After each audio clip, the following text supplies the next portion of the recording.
Shalom. First and foremost, I want to give all praises, honor, and glory to Yahweh, Bahasham, Yahushai, Bahasham, Racha, Kodesh. Double honors to the elders and the apostles of Great Millstone, and peace and blessings to the elect. And today we're going to go into the book of Nehemiah, the second chapter.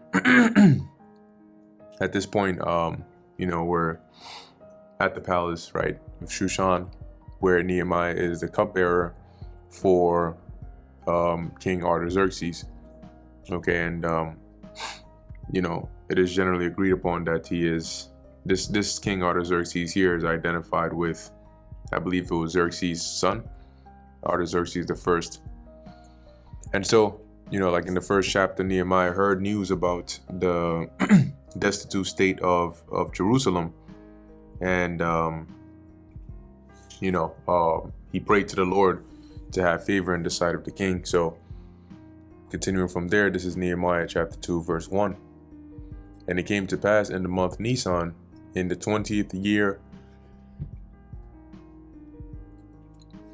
in the 20th year of Artaxerxes the king, that wine was before him.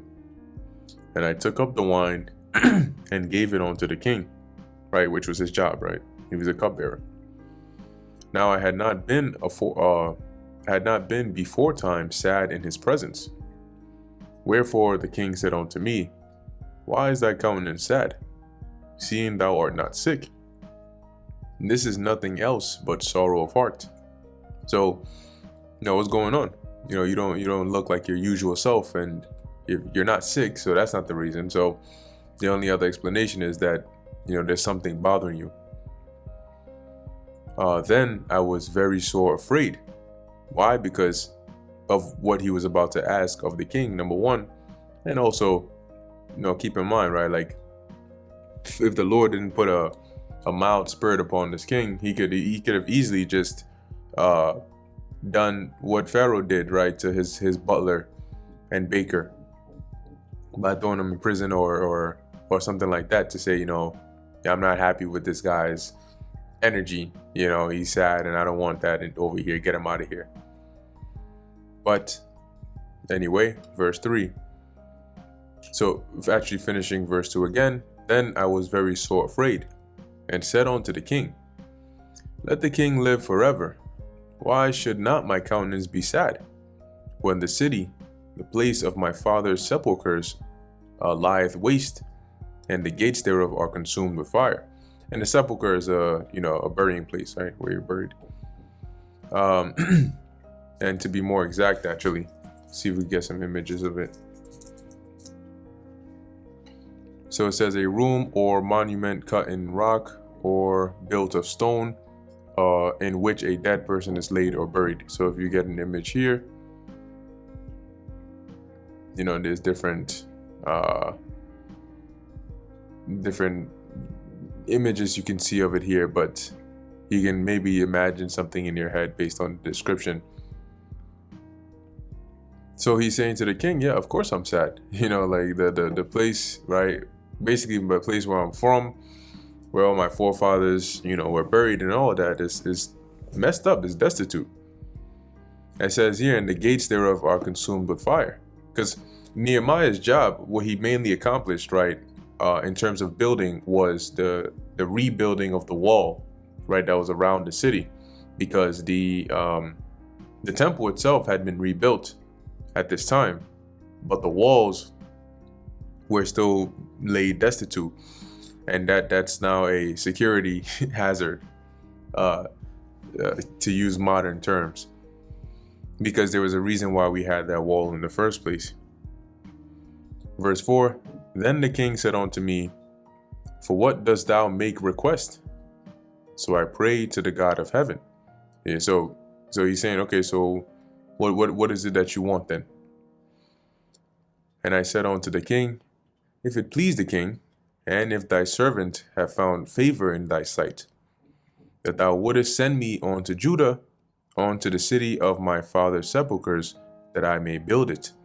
So he was requesting leave to go and build the walls. And the king said unto me, the queen also sitting by him, For how long shall thy journey be? And when wilt thou return? So it pleased the king to send me, and I set him a time.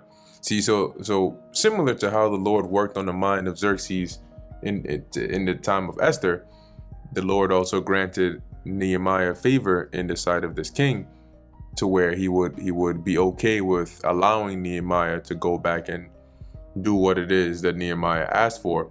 And not only that, but also blessing him with the necessary things that he needed. Okay, now, and this is why Nehemiah was afraid in the beginning, because this is sort of a big request, right? Because imagine your job being the king's cupbearer. Most people are like, you know what, I'm just content with this. End of story. But to be a king's cupbearer and then to request that you're basically taking absence from your job to go and do, build your hometown's walls, and you need things like different equipment and permission and this and that. If the Lord wasn't in this, the king could have just as easily said, I don't care about where you're from, your hometown. I don't care what the state of that is, and you're not going anywhere. You need to stay here and do your job. See? But once again, as the scriptures say, when a man's ways please the Lord, he maketh even his enemies to be at peace with him. Okay, and that also goes into granting you favor in the sight of one that might not have been likely to even show you favor. Verse 7, right? So they agreed upon a time. All right, I'll go for maybe a month or 2 months. Okay, and then I'll be back. Right? When he said I set him a time, he gave him a time period. Verse 7, moreover, I said unto the king, if it please the king, let letters be given me to the governors beyond the river. Now remember, where he was right now, Shushan Palace, this was on the east side of the Euphrates. Okay, let me see if this is a better. Nah, I'll use this one. This is on the east side of the Euphrates. So if you can make out the words here, you have Susa, which is another name for Shushan. The palace is where it was, right? So the river, primarily the Euphrates River, is over here. This is on the east side of that.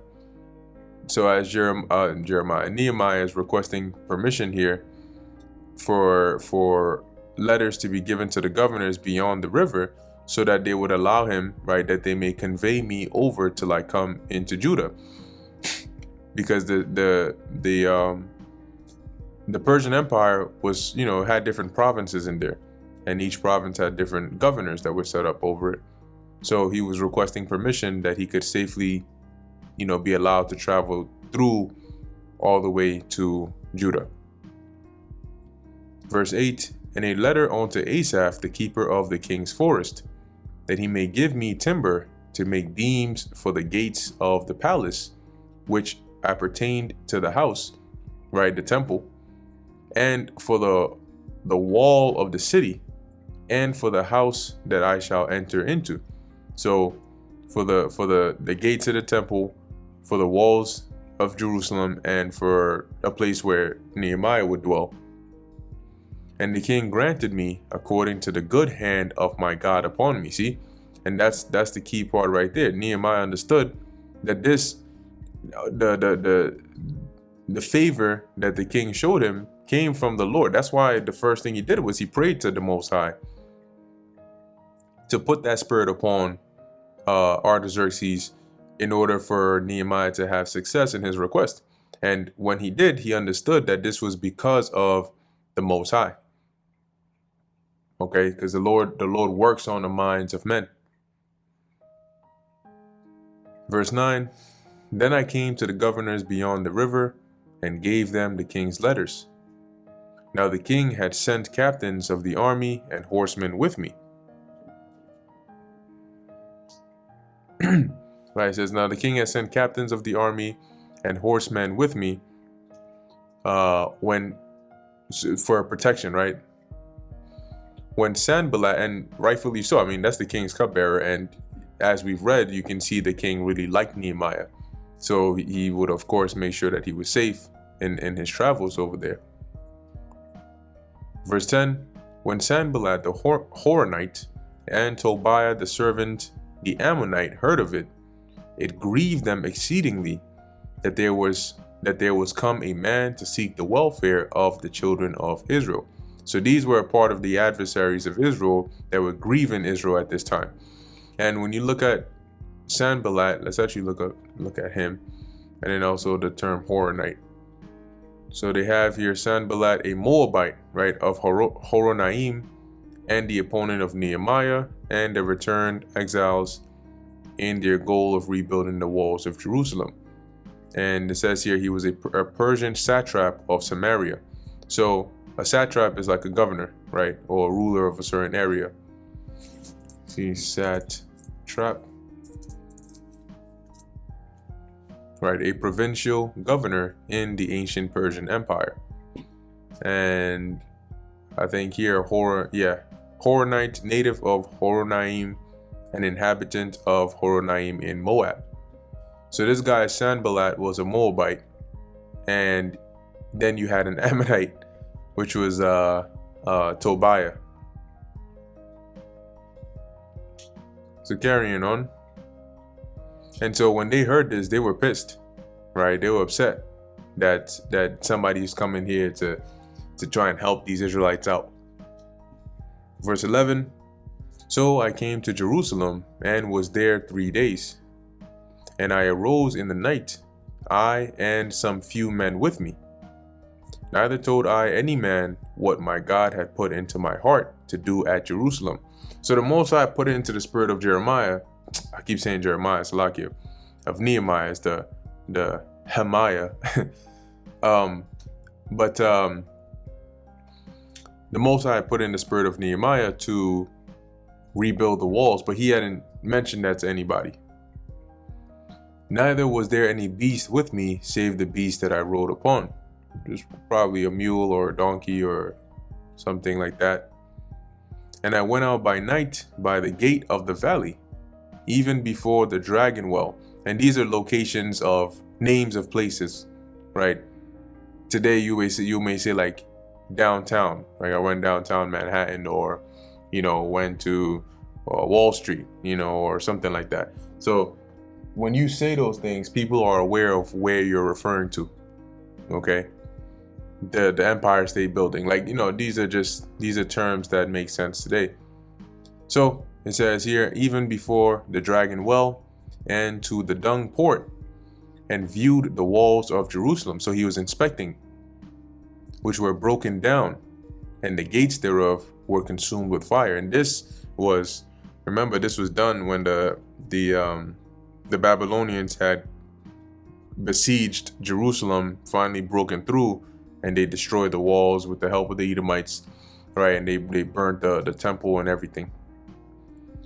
Verse 14, then I went on to the gate of the fountain and to the king's pool, but there was no place for the beast that was under me to pass. So remember, when he was inspecting, because the walls were huge, so as he was inspecting in that night, he was going on this beast, right? Maybe this donkey or whatnot. But now he gets to a part where there's no space for it to pass. It says, then I went up in the night by the brook and viewed the wall, and turned back and entered by the gate of the valley, and so returned. So he went around, he went and inspected, he looked at the wall, what is the state, what is the condition, okay, and then he came back. And the rulers knew not whither I went or what I did. Neither had I as yet told it to the Jews, nor to the priests, nor to the nobles, nor to the rulers, nor to the rest that did the work. So nobody knew what was Nehemiah up to. Why is he here? What's going on? They didn't know that. Then said I unto them, after he had done his examinations and all that, ye see the distress that we are in, how Jerusalem lieth waste, and the gates thereof are burned with fire. Come, and let us build up the wall of Jerusalem, that we be no more a reproach.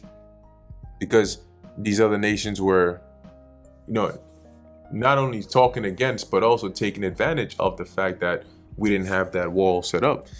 And that's one of the reasons why Sanballat and Tobiah were so upset that Nehemiah was here to help aid Israel in this.